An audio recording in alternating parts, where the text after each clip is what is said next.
As a professor of computer science and engineering, Haldia Institute of Technology.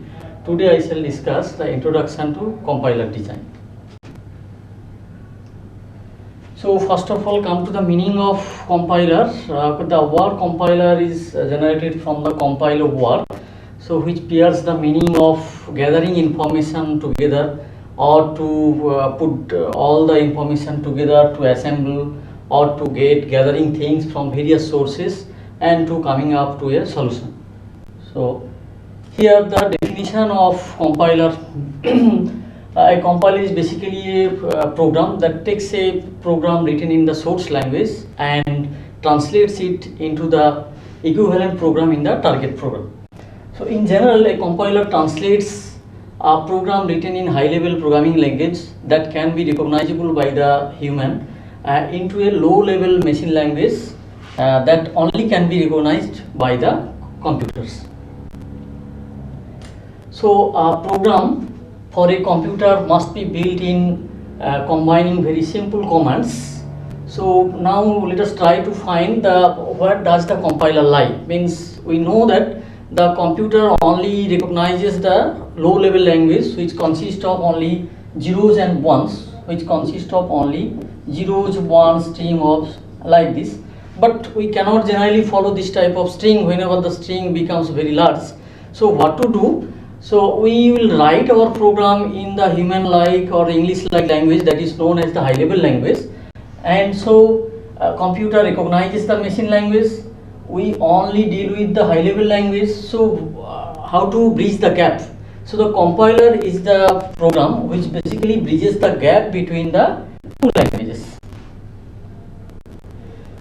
So now the next question is, does the compiler do all the things for transforming our high-level program into the machine-level program? So not like this. Several other programs are associated in the compilation process, or just before generating the executable program, we need the help of various other programs. First of all, we need the assembler, which takes the assembly language program and convert it into the object files. Now we need the linker. Say we have used many other object modules, like say we have used mathematical functions. Those functions are already built into the library, so we need to write it again, to compile it again. So it's the role of the linker to link the various object modules and to make a single object module so that it can be loaded further. So loader is another thing, another program. Is a part of the operating system that brings the program, executable program, into the main memory and starts its execution. So we are giving the source program here written in the high level language, and we are generating the executable program here. In between we need compiler, assembler, linker and the loader also. So compiler, what it does, it takes the source program written in high level language, converts into the assembly language program, and then the assembler comes into the picture. It takes the assembly language program, convert into the object file. Now as you have told, different object files are there. Say we are using different object modules, subprograms, etc., or the library routines. So these routines all will be linked together by the linker. Then the object module, executable module, will be generated, and that module before the execution must be loaded into the main memory. So this is the black box view of the compiler. It takes the source program written in high level language, it generates the target program, and which is generally called the relocatable object file, and the concept of relocatable comes into the picture when the program compiled and the memory which is allocated by the loader during its execution is different. Means say we have think that your program is going to be loaded here, this much memory required, but during the loading or during the execution, say this memory is blocked by another program, so this program can now be loaded here. So we need a type of relocation here. So whatever the object reference or the location, etc., is given, so that is to be located here. So this is the overall view of the language processing system, how does it work. So the source program is the input, and then in the source program we have seen these comments are written. It varies from program to program. Says few programs, few comments are written, few microprocessor assembler directives are given. So, or we have entered few empty lines, etc. So that type of processing will be done here by the preprocessor. Then the compiler comes into the picture. It converts the program into the assembly program, and then assembler takes the assembly language program and convert it into the machine code, which is the relocatable machine code, and through the use of linker and loader, and the program is now converted into the executable module, and then we say our program is executable, and it can be, once it is loaded, it can be executed by our CPU. Okay. Now come to the major parts of the compiler, and the compiler does not work in a single phase. So it's a huge task to translate the high level program into the object programs of 01 string. So many phases are there. Basically all the phases can be divided into two phases, the analysis phase and the synthesis phase. So in the analysis phase, what the compiler does, so it basically takes care of the different constituent parts like the tokens, and it analyzes the token, form the tree structure, checks the grammar, checks the meaning, etc. So this is comes into the analysis phase, and again the analysis can be of three types: linear analysis, hierarchical analysis, and the semantic analysis. And next one is the synthesis phase. Means once the analysis is complete and the meaning of the program is clear to the compiler, then it's time to translate the program into the object code. So this is the synthesis. Now coming to the analysis phase, the first phase in the analysis phase is the linear analysis. Basically the lexical analysis goes through the individual characters of your program and makes a group of a number of characters into a meaningful part. This part is generally called the lexeme or token. This part is called the token. So these tokens are identified basically by the linear analysis. Say for example, if we consider this example, that total is equal to initial plus rate of interest into 5. So after analysis by the lexical analyzer, so it identifies a number of constituent parts. Like first one is the total, it is an identifier. Next symbol is the equal to, means it is an assignment operator. And next one initial, it is an identifier, plus is another operator. Rate of interest is another identifier, and then the operator sign, that is the multiplication symbol here, and next one is the number of the constant 5. So these are the part of the linear analysis to identify different constituent parts or to identify the tokens. Now once tokens are identified, now come to that whether all tokens are written correctly as per the syntax of the language or not, and the syntax can be checked by generating a tree structure, hierarchical structure, which is called the parse tree. This tree is called basically the parse tree, and the corresponding phase, underlying phase which generates the tree structure is called the parser. So parser is a part of the compiler, the second phase of the compiler, which takes the number of tokens or the lexemes, groups the tokens into a hierarchical structure, and checks that whether the grammar is followed in writing the program or not. So let us check, consider that the same example, total is equal to initial plus rate of interest multiplied by 5. So in the last page we have seen total equal to initial plus rate of interest, multiplication symbol, and 5 are the individual tokens. Now using the tokens, one parse tree can be generated as total is equal to plus, then initial multiplication, rate of interest 5, so that it resembles the arithmetic operation rate of interest multiplied by 5 plus the result will be added with the initial value, and that value resultant will be stored into the total. So that is the meaning of the sentence. So if the parse is generated correctly, then there is no error. That means the programmer has written the program correctly. Now come to the semantic analysis. Once the syntax analysis is done, means we have checked the grammar. The programmer has followed the grammar in writing his program, but it's next time to find the meaning of the program. Means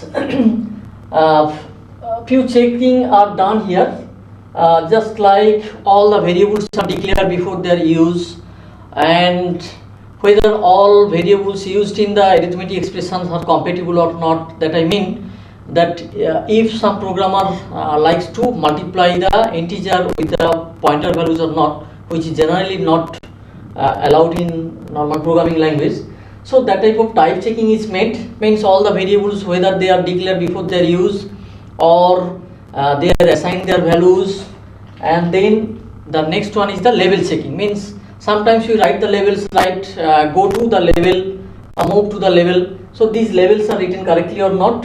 And also it checks the flow control, means that I mean no break statement outside of the looping, or the switch statement outside of the loop, etc. So that type of checking is maintained in the semantic check. Now coming to the, so we have covered the analysis phase. Lexical analysis, syntax analysis and the semantic analysis constitute the analysis part of the compiler. Now the next part is the synthesis phase. Once the analysis is done, it's time to generate in a number of phases the actual object code. So it consists of the 3 phases: intermediate code generation and the code optimization.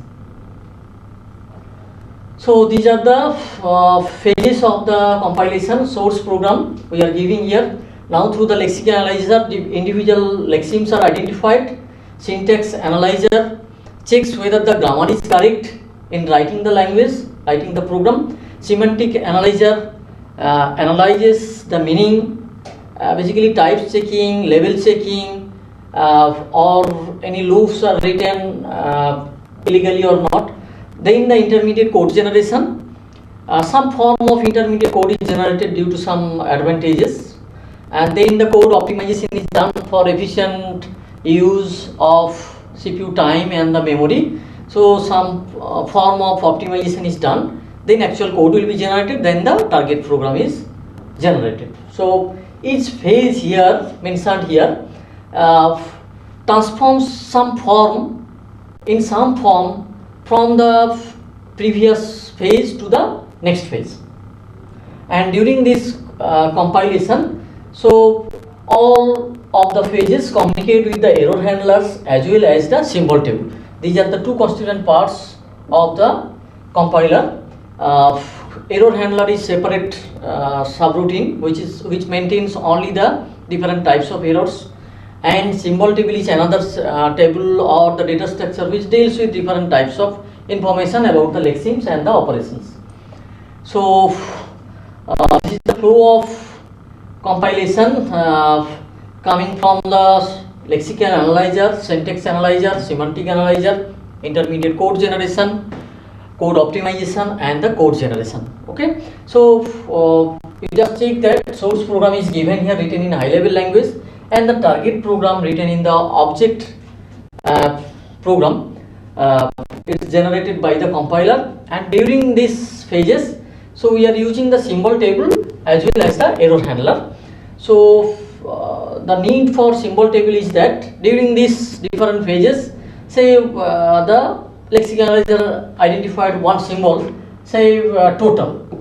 Okay, so total is the identifier. Whenever one new lexeme is identified, that should be entered into the symbol table, so that the next stages can use the information already gathered by the lexical analyzer. And the error handler is another routine, dedicated routine. During this compilation phase. So any error can be generated so that it can be efficiently managed and could be the compilation process can be continued. So another subroutine is dedicated here, which deals with the different types of error encountered during this phase. So this is the analysis phase, the individual phases more in detail. It reads the individual characters and groups them into a meaningful part, which is called the token. So its main objective is to identify the token, and you know that in the automata theory we need the regular expression to express the token. Say for example,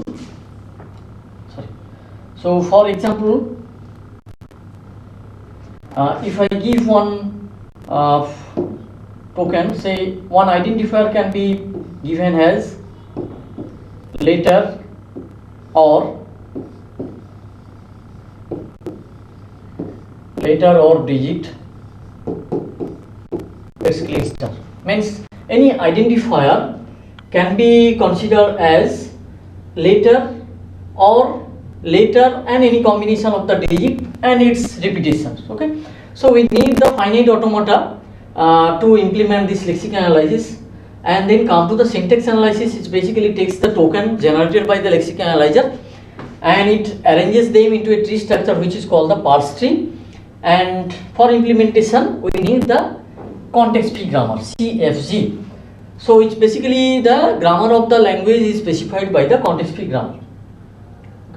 Now coming to the semantic analysis, as the semantic means the finding the meaning of the program. So commonly it checks the operators to the operands, means whether integers are multiplied with the pointers or not. All the compatible types are checked here, and whether all variables are declared, defined before they are used. That type of common checking is done here. And in the next, intermediate code generation. So before generating the actual code, so your code, we do not know where in which system, in which platform your program is going to be executed. So it's better to generate some intermediate form of program, so that it can be easily translated into the object program of the particular system. The intermediate form is generated, and it must have the properties easy to produce. From the assembly code, it could be easy to produce and easy to translate into the target program also. Now the code optimization comes into the picture. Means in order to achieve the processing time, less processing time and the less memory usage, so some form of optimization is done. Means instead of using the 4 variables, we can minimize it with the 3 variables and so on. And the next one is the code generation. It is the actual code for the particular operating system and the particular hardware platform. And so we have noticed that symbol table and the error handler are the two different constituent parts of the compilation. So symbol table is basically data structure which keeps tracks the different types of information regarding the identifier name, regarding its type, regarding its initial value, and its size also. Whenever we define one variable, so the compiler needs to define the size also. If it is integer, we have to specify one particular bytes of memory. And error detection and the reporting should be maintained in the compilation design, because in spite of several efforts made by the programmer, so it's human to err the error.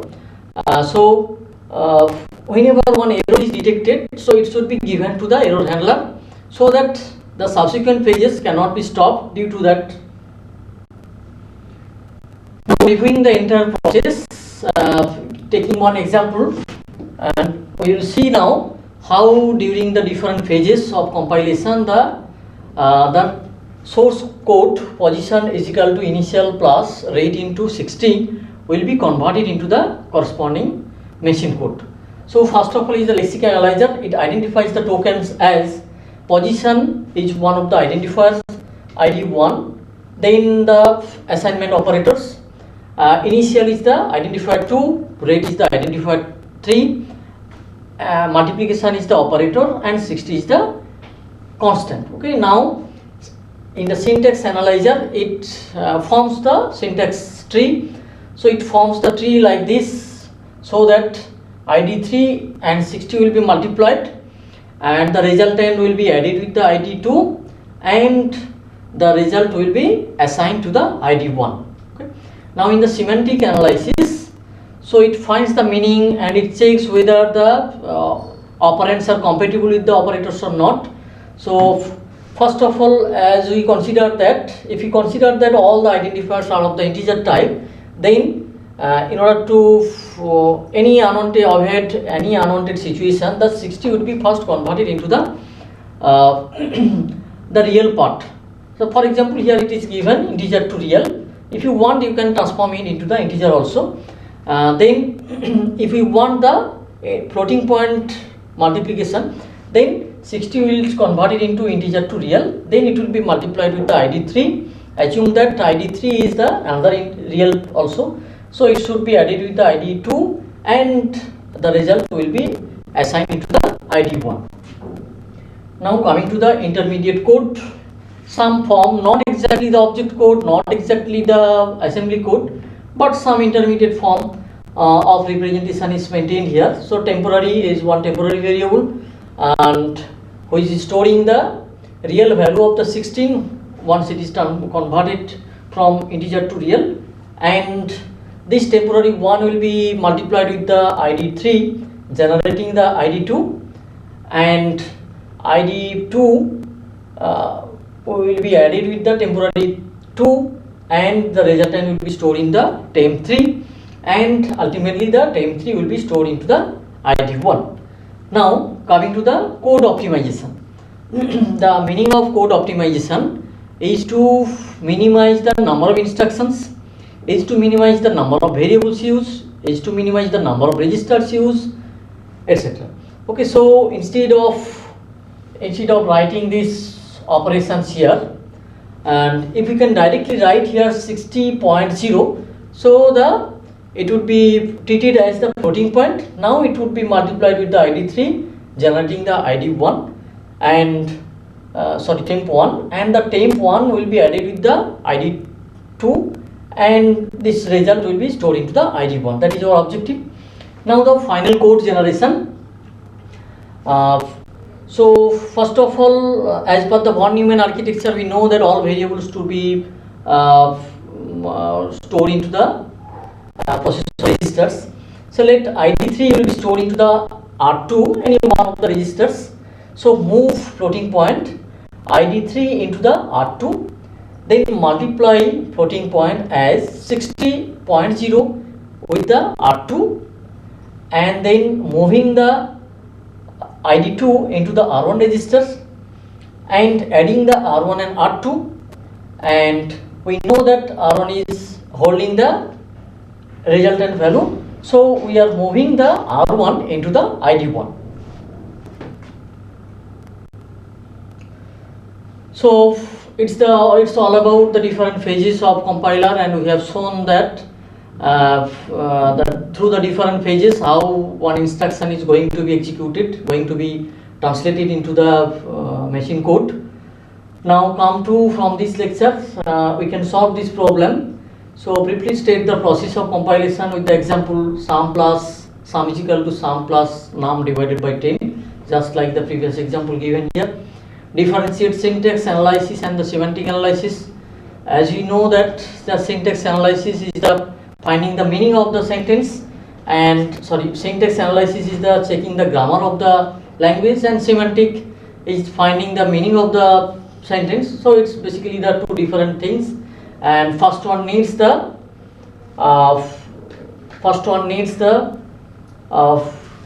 context free grammar, and second one needs the regular expression. And the next question is why the lexical analysis and the syntax analysis are kept in separate phases of compilation. As two separate objective we have in lexical analysis as well as in the syntax analysis. So, and lexical analysis is implemented by the finite automata, and the syntax analysis is implemented by the push down automata. So the two things are separate. So, and in order to promote the modular programming, so we should separate it out. Thank you all.